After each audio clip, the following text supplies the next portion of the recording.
Welcome back, everybody. Yes, sir. We got a full squad today. We even got Julius live from the old pickup truck, but this isn't the first time one of us has been going live from a vehicle, as some of you may know, Nick. Many times. Yep. I did our Joey Harrington interview, our first one, in the back of my work van. So, and I used the McDonald's hotspot or Wi-Fi to make that work. So, yeah. I get it, Julius. Got to make it work. We appreciate it. We got a fun episode today. Just gonna, shoot the shit, guys. Talk some Lions. Talk some offense. Off season. There's been some Lions rumbling, some news. But yeah, Nick, I got what you meant. We are going to talk the offense too. So we'll get to that. But first and foremost, let's just dive right into some of the news. The first piece that kind of came out, little while ago, but it was, all the ESPN reporters were talking about it. I believe Eric Woodyard of ESPN wrote an article, and that's the reason why Ben Johnson stayed in Detroit. And this article kind of told me that Ben Johnson's might be here until we win a Super Bowl. Like if we, lose in the Super Bowl next year, I wouldn't be surprised that Ben Johnson came back, even if he had great offers. I truly only think he would leave next year is if we win the Super Bowl. And then obviously, you talked about the right team and the right opportunity if that came forward for him. So, Nick, what were some of your thoughts on Ben Johnson? Do you think he could be here, a couple more years? It's not really. Like, it's easy to think that, and I hear that, and it's surprising to me, honestly, that he's still here, because it seems like once you are the hot commodity, even like window isn't just relegated to the team. It's like your career opportunity in the NFL. If you don't take advantage of the short window that you have one of the best offenses, then there's a chance that you don't get any more head coaching opportunities. I've seen it with like Lions defensive coordinators. We have a solid year of defense, and Terrell Austin gets all these head coaching opportunities, doesn't make it, and then we have a shit defense, and he never gets another opportunity again. Who knows if he's even still in the league still.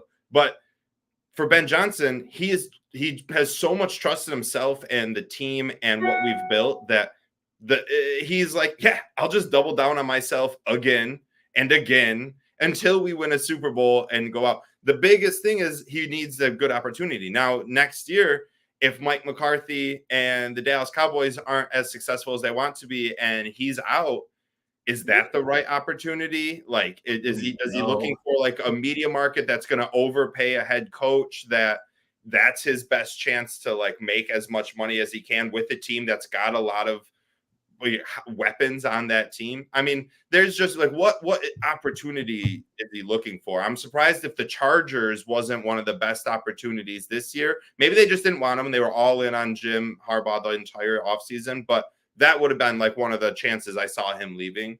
But yes, every year there is going to be a team that it needs a head coach that looks like it has a good chance to succeed in the near future. And I'll be extremely nervous and surprised if Ben Johnson doesn't go there. Yeah, and as you know, money talks too. So if they offer him the right amount, we've seen it time in, time out. Coaches like, I'm not sure, and then, or even players, and then they just get a ridiculous offer, and it's like, you can't turn down certain. Everyone's got a price. That's Monty Williams for the Pistons right now. He said no 100 times, and finally Gores was like, "Well, here's the bag," and he's like, "Well, all right, I'll take that." And then he has the worst season ever. Yep, simply not good. The Pistons, it seems like they've done that a few times. I mean, hey, while we're talking Pistons, Troy Weaver, bye-bye. So that is nice. We won't have to worry about any crazy Josh Smith signings, even though he didn't make that signing. But I don't trust the Pistons. I feel about the Pistons the way I felt about the Lions right after they fired Patricia and Quinn. And before they brought in Campbell, and that little, you kind of just didn't. You had all lost hope. That's how I feel about the Pistons, sadly. Good way to put it. They're kind of been just. But the Pistons can do what the Lions did. They can. You know what I mean? They can. They got to show us the same way the Lions showed us. They proved it, and we just can't hope for the Pistons no more. They just got to show us eventually. Yeah, exactly. fortunately, they didn't take the next kind of step, kind of like the Red Wings did, and kind of the Tigers are maybe right now. We're working our Tigers, way up there. we're only 2.5 games back, boys. We're only 2.5 games back from the wild card. That's all that matters. That's all that Every matters. game's important. Let's just have important games at the end of September, just like we did the Red Wings. Do I truly think we make the playoffs? Hopefully. But I don't know. I mean, I'm just going to root for them every game. Let's go. You're right, most Adam. definitely. You're right, Adam. No, the Wings and the Tigers are a step ahead of the Pistons. We have hope for those teams, you know what I'm Leaps and saying? bounds. Even though they haven't materialized in the playoffs, there's way more hope. The Pistons are just they're the bottom team right now. Unfortunately, and they kind of have been for a while, and just seems like they cannot get over the hump. And I do believe it's like the Tom Gore's curse. Ever since he took over the team, we've been terrible. So until he sells the team, if that ever does happen, I'm not too high on the Pistons. But back to Lions talk. We currently have, I think, the third most cap space right now. And this comes after, re-signing Amon-Ra, Sewell, and Goff. And I know none of that really matters because it's all going to go into effect next year. But, boys, with the, top 3, top 4 most amount of cap space right now, do you think the Lions are in position to, be aggressive at the trade deadline and go get one of these, veterans that's on end of the year contract or, maybe only has 2 years left, or someone they're willing to, trade a 6th rounder for to eat their contract and he's, a decent player? I would say no. Because the Lions and Brad Holmes have not shown that that's something that they do.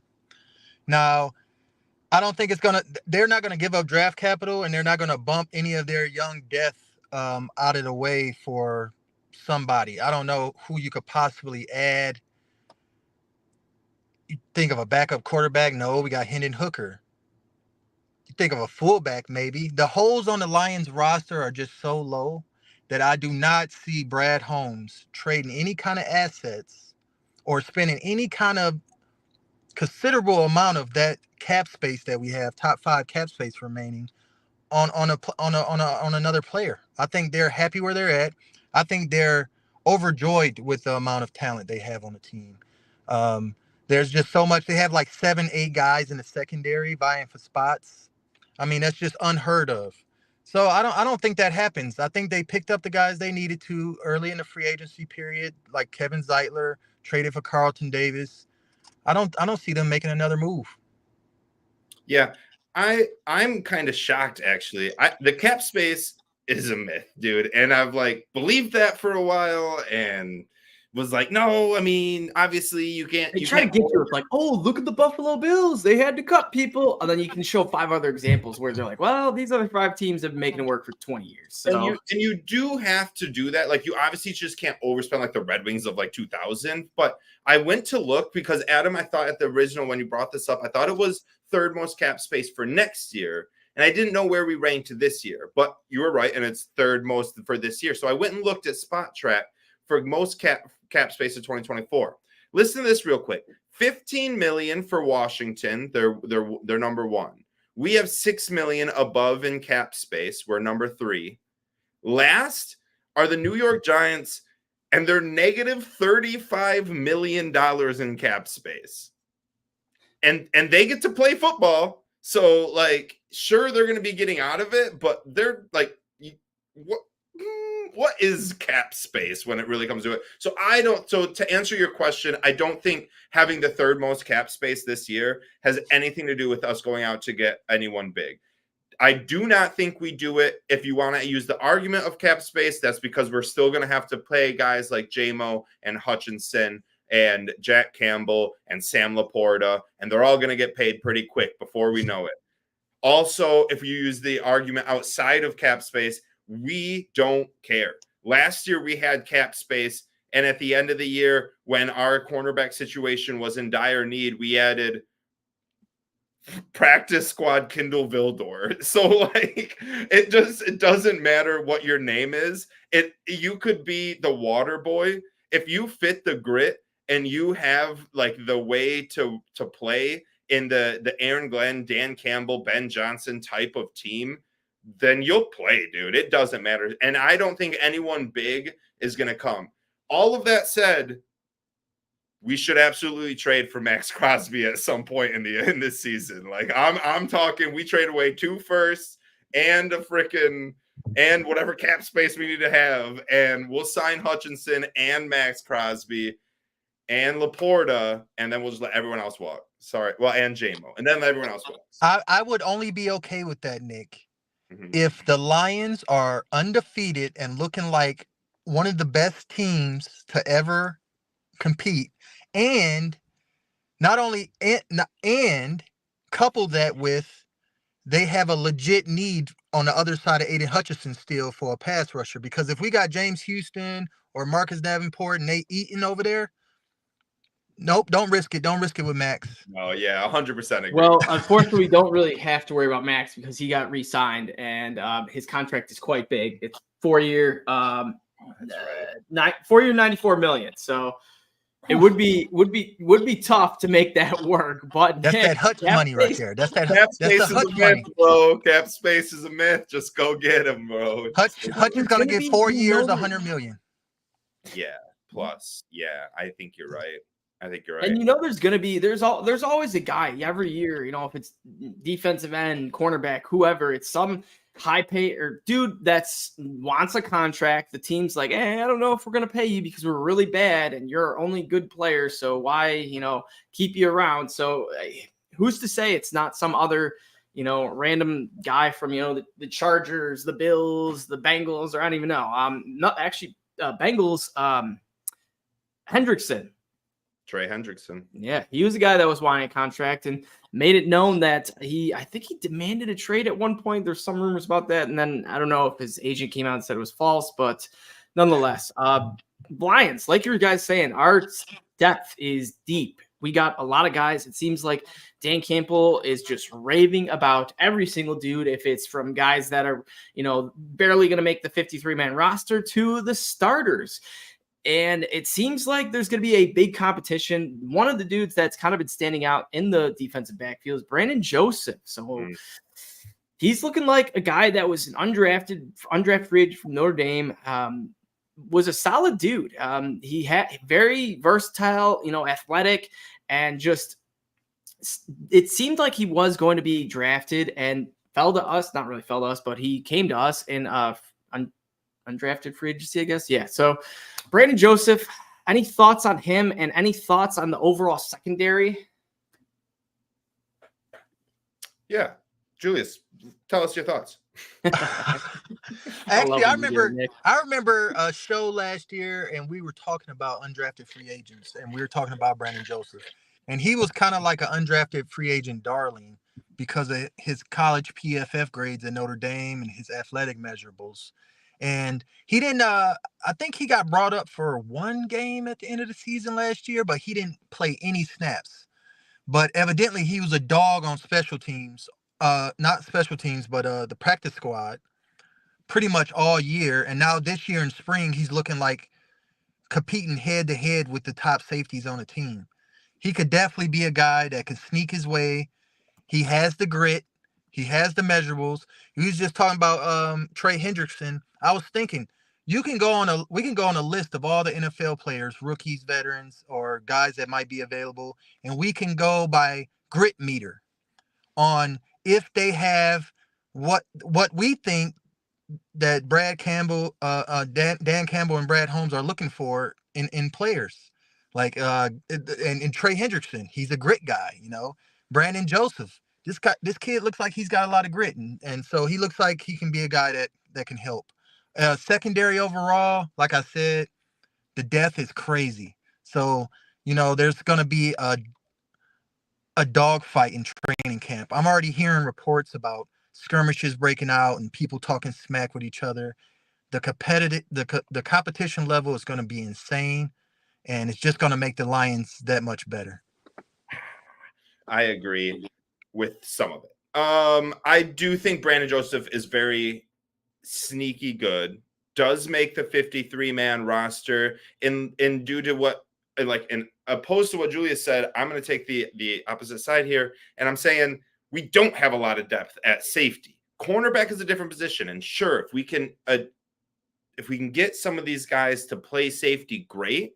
Like that's what Iffy did. If he was not drafted as a safety, right? You can do that, but it does take time. There was a reason why it was year 3 or 4 for Iffy to finally break out, and it wasn't until the final 3 games of the season. Like, it takes time. And yes, I do think Rakeshaw will end up being someone who like that, unless he just becomes locked down at corner, which is great because you can play him anywhere. That's great. But the actual depth at safety behind Kirby and Iffy, who, I don't know, guys, call me crazy, I'm still not like 100% convinced that Iffy is the real deal Holyfield at strong safety. Like, I'm just not. He played really well. He had a solid streak when our secondary looked dismal. So we'll see what happens when it looks supreme. And that's going to, I mean, and I hope and expect a huge uptick in play from Iffy all season long. But if any injury occurs to Kirby or Iffy, who do you have to back them up? No one. Like, no one. So it's Brandon Joseph. So it's good to hear us talking about him like that. But this is still a lot. I think the safety and wide receiver position after cut days, in mid-August, when the third or second preseason is over, or third preseason, they do cut days. I don't mind the idea of adding a safety and adding a wide receiver. Again, Brandon Joseph, I love to see these reports. It is really good. I believe there's still players not really playing right now, though it's mandatory minicamp. A few injuries have sidelined a few guys, and I believe that's why Brandon Joseph has had these big opportunities. Our secondary looks good on the outside and in the slot, but our safeties, again, I don't think have a lot of depth. So I'm still, as much as I am excited for it, the depth of it is a little scary. So I hope Brandon Joseph is awesome. 2 games last year, not a stat recorded. Played 14 snaps on special teams. A lot of hype coming this year.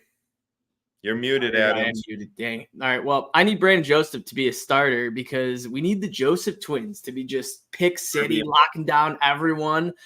The Joseph bros, just refer to everyone as like their siblings when they're not at all.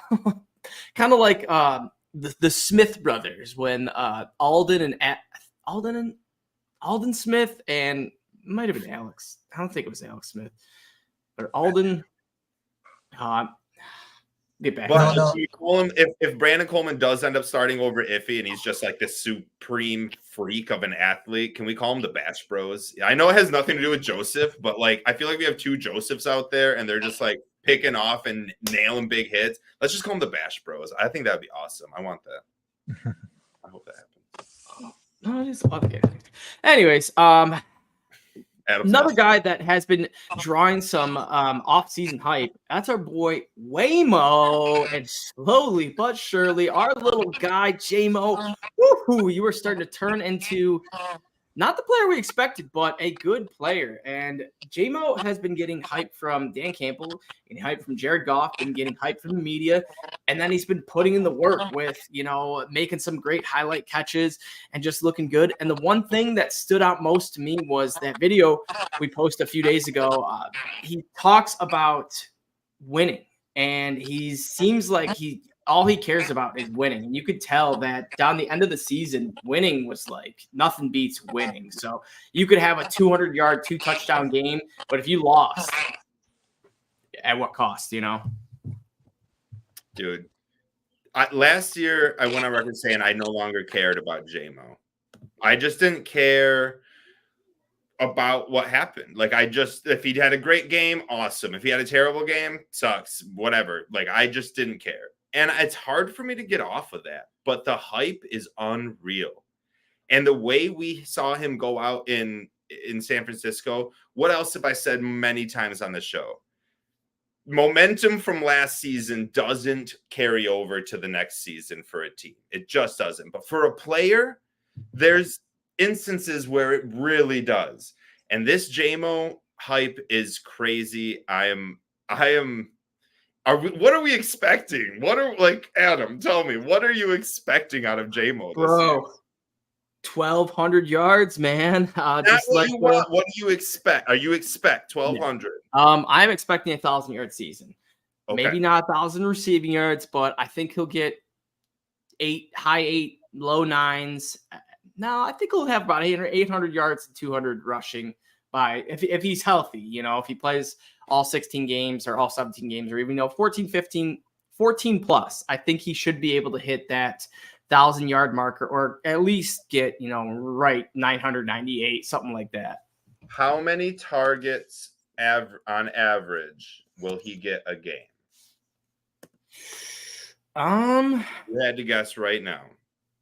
It's interesting because we just did talk about, or I guess not we, but Dan Campbell said that Gibbs is going to be more involved in this pass catching offense. So will he, draw some of these more Josh Reynolds types touches that would have went to Reynolds? And now I guess we also have Laporta too, who's coming to his second year, but Amon-Ra St. Brown has gone from 119 to 146 to 164. Yeah. I expect it to go up. And Laporta, I expect to go up. So now are we just talking, is J-Mo Josh Reynolds, where we're expecting 3 targets a game, 4 targets a game? Julius, any input on any of this? We're just chatting right now. I definitely, I don't expect J-Mo to continue to be used like he's been used the last couple seasons. I think that they're going to unleash him fully. What's that mean? How many targets a game does that mean? Well, he's going to take Reynolds. He's going to take Reynolds 5 targets, and then he's going to keep his 2 or 3 targets. So right there, that's 7, 8 right there. He should be getting 10 touches a game. 10 looks a game. 10 touches. That could be end arounds. That could be slants, flies. 5 to 6 targets. 5 to 8 targets. 5 to 8 targets. Kind of like Brandon Ayuk in San Francisco. They gave him, I think, like 6 targets a game, and he averaged like 95 receiving yards a game. He broke out. Now they got to pay him. So I hope we have that situation with J-Mo this year. Yeah, 5 to 8, maybe not like touch. I like that, Juice. 5 to 8 touches, where if it's carries, targets, I guess. But yeah, I think we are going to try to get him the ball a little more. I do feel like Sam Laporta might not, like, his production wise, I feel like might take a step back from the touchdown aspect, but I'm now backtracking. So I'm like, Laporta's just so dang good. What are you talking about? He's not going to have a sophomore slump, and just Lions are going to have the best offense in the NFL. Jared Goff's thrown for 5,000 yards. Amon-Ra is going to have 1,800. J-Mo's going to have 1,200, and Laporta's going to have 12 touchdowns. Yeah, that would be nice. I was just looking at Laporta's stats. How many 100-yard games do you think he finished with? I think he had maybe just 1 or 2. Yeah, I thought it was more than that. It was just 1. Just 1, yeah. 140 yards. But how many games did he have above 75 yards? 1, 2, 3. Wow. Okay, not bad. Well, he was really good at catching the ball. Every catch he made was like a third down vital catch. It was great. Yep. Like it was impactful, and he still finishes like the best tight end because he had 10 touchdowns. Like, red zone extraordinaire, possession receiver extraordinaire. He can be. There's so many guys. I feel like Amon-Ra St. Brown is. He's gonna get slept on and fuck around and go off for 2,000, bro. Woo! I like that. I'm hearing reports that he's dominating. He's dominating this new Lions secondary out there in mini camp. That Amon-Ra, you can't even touch him. He's like a ghost. Yep. Yeah, he's so good, dude. He's so good. And his chemistry with Goff is just nuts, dude. It's nuts. And J-Mo's getting there, dude. J-Mo's right there. Laporta's there. Gibbs is getting there. I hear about Vaki, however you say his name, Simone Vaki. He's getting a lot of reps in the as a receiver and impressing. Like, it's crazy. Our offense is gonna be scary good. Our offensive line is the key to it all, boys. the engine. That Well, boys, do you know what time it is, don't you? Peanut butter jelly time. Peanut butter jelly time. Peanut butter jelly time. Peanut butter jelly time. Yes, sir. We are going to be having some PB&Js this season, according to the new dynamic duo, not new, but newly named dynamic duo in Detroit, Jahmyr Gibbs, Dave Montgomery, dubbing themselves as PB&J, which I absolutely love. Two, things that, I don't know, because if you think about peanut butter and you think about jelly, I feel like you wouldn't expect those to mix. Maybe they're sweet and sweet, but they do mix and they're delicious and it works. So PB&J, I love it. It worked out last year. Gibbs and Montgomery were a top 3 running back duo. Honestly, probably the best running back duo in the NFL. And I expect them to continue. But one thing I hope so bad, I want them to do that Family Guy peanut butter jelly time dance in the end zone when it's either Jahmyr Gibbs or Montgomery or something where they're both out there. That would be great, dude. Is Monty a big dancer though? I don't know. Like if Monty would be into it. He just seems like the laid back, casual. But I could be wrong. I don't know. I mean, I only saw 10 touchdowns last year and can't remember any of the dances, so I don't know how much he got into them. But that would be. I like the PB&J, dude. They're best running back duo in the league, dude. There isn't a better running back duo. Only arguable one is Christian McCaffrey and Elijah Mitchell. That's it. And yeah, it's awesome because Chris McCaffrey's like 1.5 running backs. Exactly, dude. I'm told that Derrick Henry and Gus Edwards are up there, but I'll take Gibby and Monty too. I would argue Derrick Henry and Lamar Jackson. Right. Right. You know what I mean? But Gus Edwards brings that down a tier, dude. I don't know what to tell you. For sure. Oh, Gus the bus ain't it? The Ravens have the number 1 rushing offense in the league every year because of Lamar Jackson. Yeah. And that's just not going to change. Yeah. Especially this year, he dropped weight. Well, actually, I don't know.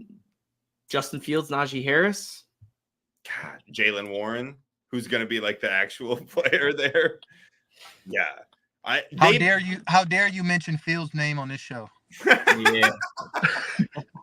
The Chicago bum. And so Nick, to answer your question, I don't know if you could see this, but here we go. Oh, look at that. Oh, yeah, we got DM. I see you got. Monty got some moves. Oh, I see you. Monty's got some moves. Yeah, okay. Give me the PB&J dance. You know what? We should look up clips of each player's dance moves and just like do a poll on Twitter. That's a great idea. Because if you're listening, we're doing it. You can't steal it away from us, but look out. For anyone who doesn't know either, Julius is in Germany. It's 2 a.m. right now, and he's recording this show. I'm droned out right now. And so I was gonna say all my best ideas come at 2 a.m, dude. But normally I'm in bed and I'm like, oh, I'll remember that in the morning, and I never do. But I got that sleeper's high right now. Yeah, exactly. Yeah, exactly. Oh my God. Some other news, not Lions related, but kind of does affect but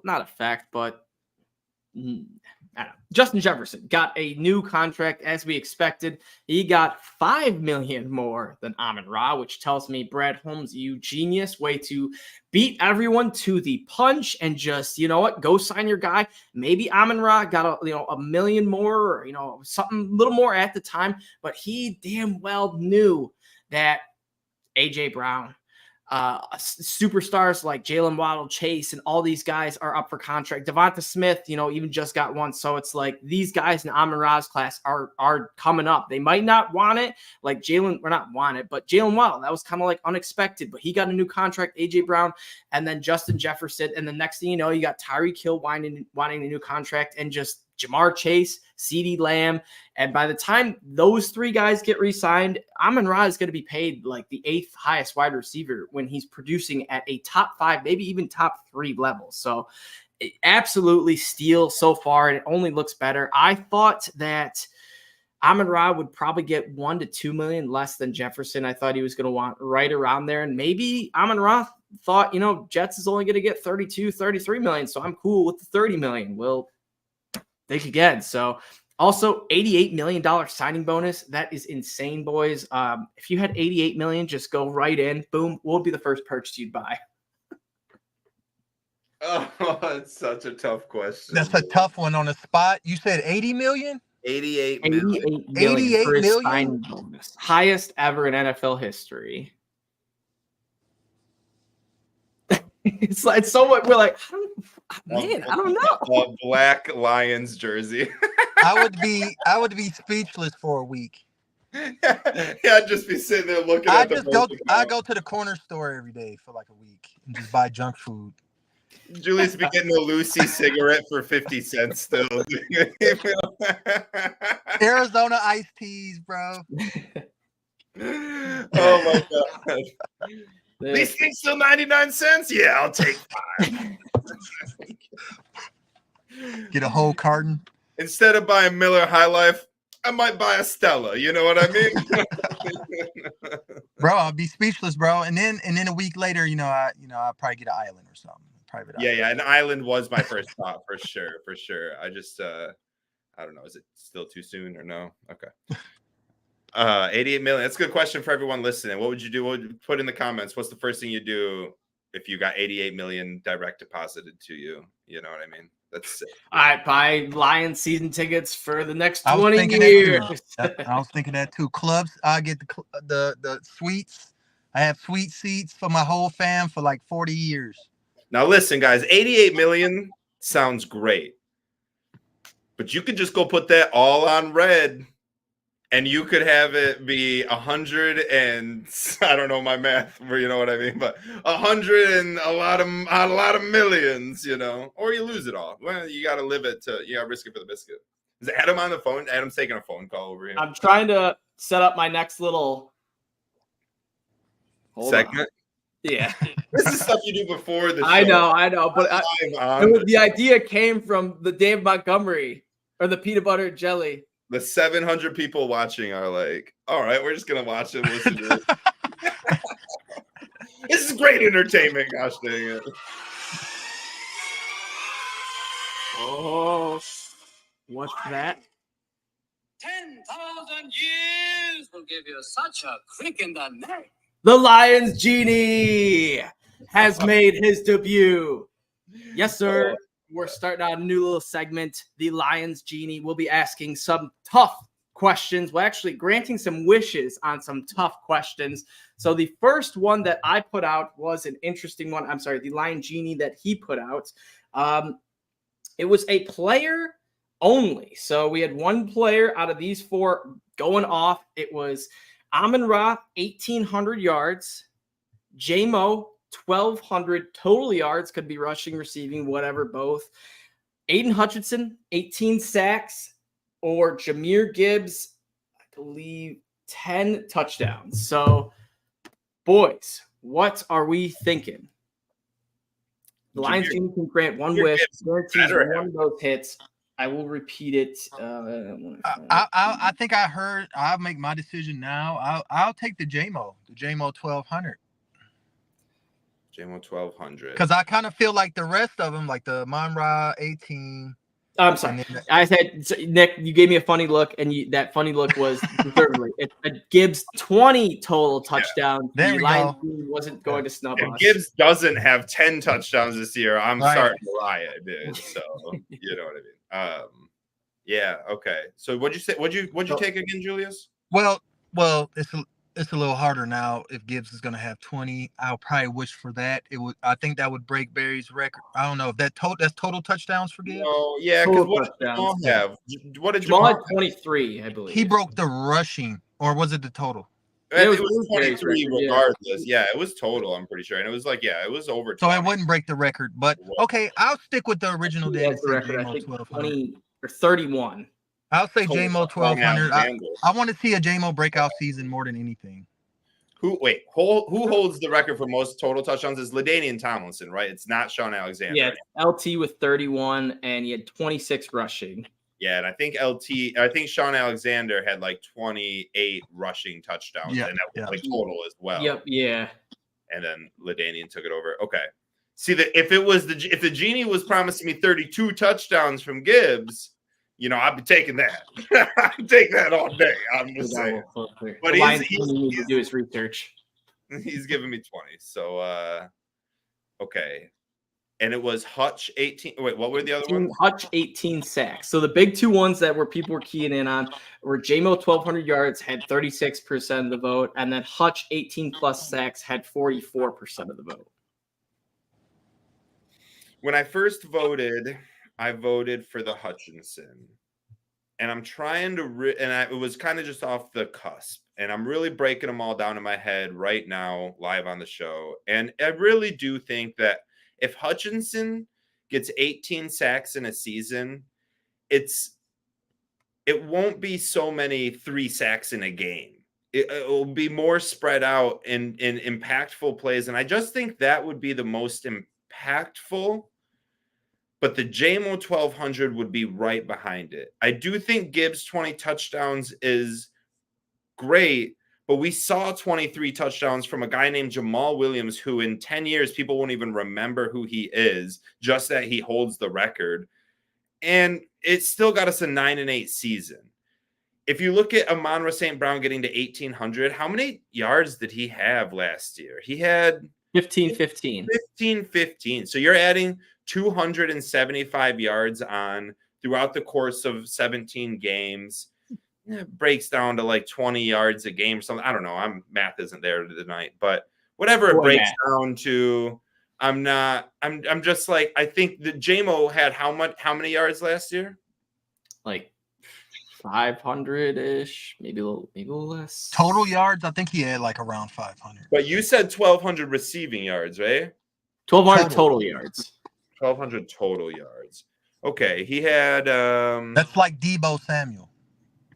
In 2023, he had 29 rushing yards and 354 receiving yards. So like 300. So like the addition of 700 yards for him or 800 yards for him, that's a lot bigger than the same thing with the Gibbs. You add 10 touchdowns or 8 touchdowns, whatever he had last year, you add whatever on top. But Hutchinson, he finished with 12 sacks or 13 sacks like that. You add 5 more. It's hard to really when you break it down. I think the JMO adds the most value, but I would personally pick Hutchinson because Hutchinson has so many naysayers. I don't think there's naysayers left for JMO because I think we got everything out in the first 2 years. And now it's again where my mentality is, which is, who cares? If he's great, great. If he's not, whatever. It's a swing and a miss. It happens. Hutchinson has to be great, though, because even when he produces great games, there is still an onslaught of people who just try to bash him. Well, where was he on this third down? Why did he do this last game? Where is this? It's just ridiculous. So I want him to be known and revered as one of the best defenders of the era of this decade. And for him to do that, he needs to have 18 sacks. So I would pick that. I like that. I like both, both compelling arguments there. Yeah, honestly, like Nick, you said hit nail right in the head. Everyone would shut up about Hutch if he had 18 sack season in his third year. Game over. He's a solidified elite pass rusher. Close the book.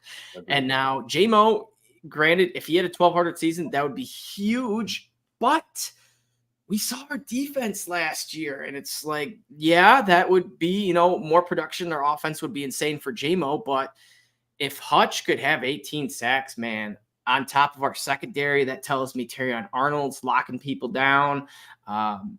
Things are going good in the backfield. No blown coverage. It's tough. So I think I would maybe lean a little more towards Hutch with, getting a little bit less value, but more importance towards defense as opposed to JMO, really putting the offense over top because with those, I guess 800, 900 yards that we're getting from the Lions Genie, who's to say Gibbs doesn't get that, Laporta doesn't get that, and Amon-Ra doesn't get that, because those guys could easily allow JMO to essentially just be a bust and the Lions not bat an eye and just continue stride. So Hutch 18 sacks, I like it. Can I mention something real quick about this JMO thing though? Aiden Hutchinson is already, feared as one of the top pass rushers in the league, even though he gets hated on. But let me tell you, Packer fans, Bear fans, Viking fans, they fear nothing more than a superstar Jamison Williams That's true. It's true. becoming a That's a part good of point, this too, team, yeah. bro. Like that's what they fear the most because then we're unstoppable. Who you gonna check? Yeah, because J-Mo's already been kind of written off. Hutch, Aiden could have Hutch can have the season he had last year and be perfectly acceptable next year, in my opinion. Agree. Now I want to spider web off a little bit more on this, and I want to ask you guys. Let's bring it back to Hutch. Great points on JMO, and I know we're all kind of going everything, but you're talking about JMO and you bring it back. I want to bring back up Hutch. I want to ask this question: if Jesus Christ, if Aiden Hutchinson has 12 sacks this year, which I think is very similar to what he did last year, right? Like just repeats what he did last year. Very good, very, very, very good. Top 6 PFF graded, like very, very, very good. Does he get paid because he's getting paid next year? Does he get paid less than what he would get paid if he has an 18 sack season this year? Or does it not matter as long as he doesn't drift below like the 8 sack? As long as he just keeps it up, no matter what, he's going to be paid as like the top. I'd say if he repeats what he does last year, he's still that valuable. He's still going to be, because no matter what, when he gets signed, but it's going to be a problem if JMO goes off though, because you can't pay everybody. But the thing is, you can pay those foundational pieces. Yeah, you can add Hutch, Laporta, and JMO into that mix, and then you just can't sign anyone else. So none of our offensive line, we're going to continuously be fluctuating through defensive line and offensive line, linebackers, running backs probably, because that means Gibbs probably doesn't get that contract, which I know it sucks to say right now as I'm wearing a Gibbs shirt. When it comes to second contracts, I'm a little risky. Obviously, Montgomery has proved me wrong so far, but I don't know. So that you're true. Like you're right. You're right. That's true. You're right. We're going to pay Hutch. He's going to be the most paid defensive end when he gets paid if he just repeats what he did last year. For a he led the NFL in pressures, or was second. I don't remember. I think he was. Yeah. To NFL teams, that's just as valuable as having 18 sacks. Oh, I agree 100%. It's just like baseball now. And it was funny because I was watching MLB Network a couple days ago, and they were like, we're going to break down some of the top 10 sneaky best hitters of the game, which we used to do by looking at home runs and RBIs. But now we look at your, blah, blah, blah, all the metrics that come out in baseball these days. And that's how football is getting. It's not about sacks, dude. Like, honestly, yes, sacks are great, but sacks do not tell the whole story. And the pressures and the quarterback hurries are such a significant role that just don't get polarized as much as sacks do. Well, it's why you see every single year there's at least 1 to 2 guys in the top 5, top 7 sack leaders where it's like, who's that dude? And it's just because he has that one season, that pop-off wonder where he has, 14, 15, 16, 17 sacks when really he's a like 8, 9, 10, 11 cap type player. So you always will get, some anomalies, especially with pass rushers. Same to be said about cornerbacks now with the interceptions where we had what's his name? Amani Aurorier lead the league in picks or whatever, second in the league in picks. And but that doesn't tell a story. It's about your pass deflection, the opposing wide receiver reception, completion percentage and yards after and all that. Like there's so much to go into it. Which is just so fun. That's why football is the best sport, dude. It's just so much fun to break all that down. Same thing with baseball. It's sports. It's not crazy. It's sports. Just go along with it, And now for our final Lions Genie question of the day, week, whatever you want to call it. There will be more too. So this segment will be going on. So keep your eyes out. It seems like people kind of enjoyed it. But the Lions Genie is going to grant us 1, maybe 2 wins guaranteed, and that is at the 49ers, at Green Bay, at Dallas, or we can take a sweep of the Bears. This one was a little bit more tighter. We had, 38, 25, and 26 were the top 3 votes, but I will let you guys talk a little bit before I reveal the results. So, Julius, You gonna take that Bears sweep, or do you just think that's already, write that check? The Bears are getting so much hype right now. They are getting the same, if not more hype than the Lions got last year, but the teams are different. Like, we didn't draft the number 1 quarterback and a receiver in the top 10 and spend a bunch of free agent money. We kind of built organically with Brad Holmes and grit. So I'm kind of petty and sour about the Bears right now. And I hope we destroy them in this season. Give me the Bears sweep. Even though I do want my Dallas revenge. I love it. Yes. This is a really good question. I did not see this on our Twitter, and I am kind of happy that I didn't, because I'm catching it. We got some live reactions. This organic reaction, and I don't know how to answer. But can I hear the Genie wishes one more time? At 49ers, at Green Bay, at Dallas, or a sweep of the Bears? It's so hard. I want them all.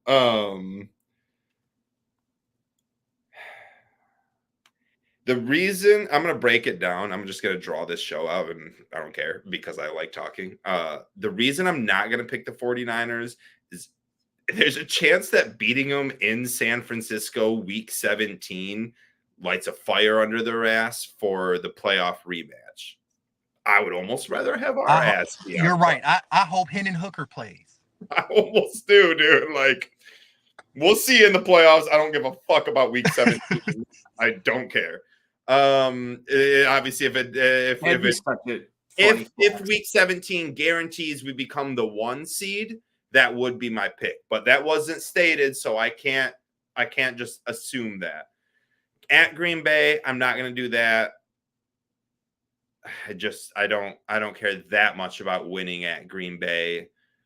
At Dallas, I hate losing at Dallas because it's always on the worst type of fucking referee bullshit. And I would hope that if that's what I pick, the Genie allows me to also decide that it's on the dumbest call of all time. Like, the dude nails a field goal right through the middle for Dallas to win the game. The refs are just like, no, didn't see it. No good. And it would be the greatest thing of all time. I would love that. Similar to like when Jerome Bettis called tails and everyone on TV heard it and it flips and it lands tails and the ref's like, he said heads, and the Lions end up winning the game on Thanksgiving, and it was great. That's why we get this karma. But and then the Bears sweep is delicious because I do think we should do that regardless. I don't care what type of money they want to spend on their wide receiver core. They're going to learn early that you don't win with your wide receivers. You win with your offense and defensive line. And I don't think they're ready for that. And I don't think Caleb Williams is ready for that. So I think that is the closest. That and the at Green Bay is the closest. When it comes to San Fran and Dallas, that's what I've broken it down to. Those are in the semis. I'm going to take the Dallas win over the San Fran. And again, because I don't know what I want. I don't know if I want to see San Francisco in the NFC Championship after we beat them in week 17 to take the number 1 seed and knock them down to the number 2 seed.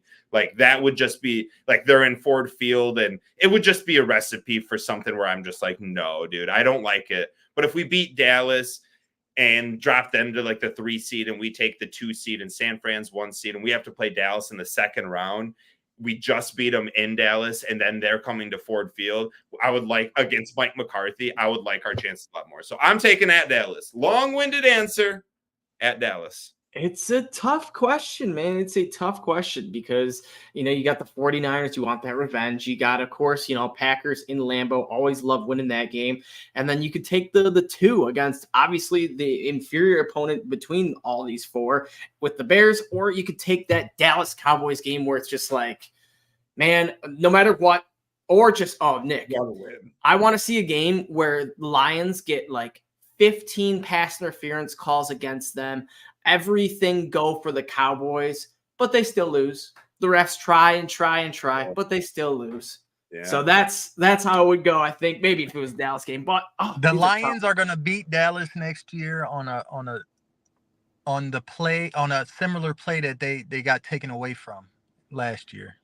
The Lions, I truly believe they're going to win this Dallas game on the pure base of they will be hungrier. They will want that win so much more than Dallas because Dallas will probably be, coming off like a 2-game, 3-game win streak, be, like 5-2, because I think it's early in the season we play them or something like that. And they'll be doing good and just, the Lions, we beat them last year. And the Lions will be like, oh, no. You guys didn't just beat us. You robbed us. You didn't even beat us. The refs beat us. So good luck. And then on top of that, we have guys like Terrion Arnold, Carlton Davis. So there won't be any more like 90-yard CeeDee Lamb touchdowns. And hopefully Derek Barnes just, makes that hit. So lots of anomalies in that game. But the 49ers had the high percent of the vote with 38%. Then it was the Cowboys with 26%. Then a sweep of the Bears with 25%. And then the Green Bay Packers were in last with 11%. I think the top three are pretty close. I think the Packers, now that we've kind of dominated them in the last, few years, if it's in Detroit, in Lambeau, it doesn't matter. It seems like that Packers winning streak is just like a thing in the past. Feels like it's something from the 90s when really it happened, 5-6 years ago it ended or whatever. So for me, yeah, if you could guarantee me like the Cowboys where it's just like the refs, Lions have 180 yards in penalty calls, and we still win the game off of like a Amon-Ra touchdown or something ridiculous like that, where it's just like, sorry, Cowboys, there's nothing you could do. Even the refs couldn't help you. I think I'd have to go with that. But, man, a sweet revenge game against the 49ers would be nice, too. Okay, Adam, go ahead. No. I think that was going to be your answer, so I was ready to dive in, but you're just still leading to it. So, all right, go. Let's go. I think we get the revenge on the 49ers in the playoffs. Mm-hmm. Now, here's the thing, boys. What if this 49ers game or this Cowboys game? No, it'd probably be the 49ers game. Is a rematch in San Francisco. Oh, no, not during the regular season, but another NFC Conference Championship game. And people don't even realize they could possibly be giving up the Lions Genie wish to get them the NFC Championship game win in San Francisco over the Packers, Bears, and Cowboys. So, yeah, that's easy to say for all of them. Who knew the Cowboys game was in the NFC Championship game? We don't know. Genie, I think the Cowboys. Genie. But I want to what if this. Does anyone change their answer if you change it to a clean sweep of the Packers? Same things, clean sweep Bears, Cowboys at Dallas, Niners at San Fran, or a clean sweep of the Packers? I'll change it to the Packers just because think that would intrigue a little bit more. Like if we do another, if you gave it the clean sweep of the Packers, I bet that would win over San Francisco. The Bears are getting all the hype, like I mentioned, but the Packers are really our division nemesis for the NFC North. Mm-hmm. Yep. There is plenty of media saying that our window is closed and Green Bay's window is open. Just beginning, man. Nothing. All right, boys. Here's a question. I think I've asked this once before, maybe not. If we could guarantee a bust card for one of these three guys, like he's just turns into a bust and just continues as a bust. JJ, Caleb Williams, or Jordan Love. Who do we lay the bust card on? And listeners, this could be a Lions Genie question to come. Easy question, easy answer for me. Same. Caleb Williams. Interesting. I knew you guys were both. I'm all dude. If Caleb Williams does really good for Chicago, whatever, Green Bay, dude, they've had the run for 30 years. I need them to just suck for 10. If Caleb Williams is the next Pat Mahomes, it could just thwart all our hopes and dreams that we have for a great dynasty. He ain't though, dude. He ain't. I saw Pat Mahomes coming out of college, and I saw Caleb Williams coming out of college. The two, the mentality, the personality, it ain't there, dude. I trust you, Nick. I trust you. It ain't there. All right, here's a question, Nick. This was a little one for you. Would you, I guess, trade the Caleb Williams turns into has a CJ Stroud-esque season, and JJ McCarthy, not CJ Stroud-esque, but looks like he could be a good to great quarterback, but it allows Jordan Love to be a bust. Would you take that deal? Yeah, definitely. Yeah, definitely. But let's get rid of the Jordan Love bust. Let's say would you rather JJ McCarthy be very successful with Minnesota or Caleb Williams be successful with Chicago? I'm taking JJ McCarthy and Minnesota. Same. I just like Minnesota more. I don't care how much they want to like get pissed off at Kirby, and they really like soured themselves this offseason. But before this offseason, I never minded Minnesota. I was always kind of a fan of them. I was rooting for them for Case Keenum and shit like that. That's like one of the rare divisional teams where I'm like, if we're not going to do good, I at least hopefully be somewhat successful. Chicago, I can't root for that. I will never. Like, I hope Chicago loses 76 straight games, and it's just like the full-on embarrassment with Caleb Williams, and he is worse than Trubisky. Like, I don't think that's going to happen, but I hope for that. Oh, would be funny, though. Would be funny. Bro, if Caleb Williams' first game is bad, it's going to be full panic mode in Chicago. We had a bunch of comments. I'm just going to throw a bunch up here while we talk to finish the show out because we didn't get any of them in. And that's on me. Right. This dude said he trusts Ryan Day more than this is who's the best player the Lions will cut this year? Anyone got any quick answers on that? Oh, that's a good one. That's a good question. Good one. I guess you got to look at who's at the most risk. Yeah. Khalif Raymond. No. Malcolm Rodriguez. Maybe. Who's getting paid more than they should be? Emmanuel Mosley. Emmanuel Mosley. That's a good answer. He's an interesting one. I just looked at his contract sheet. So he got a 1 year, $6 million, and he got 2 guaranteed. So we'd have to bite the bullet on the $2 million. But I mean, our secondary is looking elite, and This guy said if he got $88 million, he'd get a PS5 and the Helldivers too. Dude, half of all PlayStation users still play PlayStation 4. My man Alex here, or Lady Alex, I don't know, but just hopped on the toilet, was watching us. That was always good. What do you guys think of the window after? I tell you, some good stuff. We always got our tried and true regulars. Love to see all of them. Bunch of good people. Sir.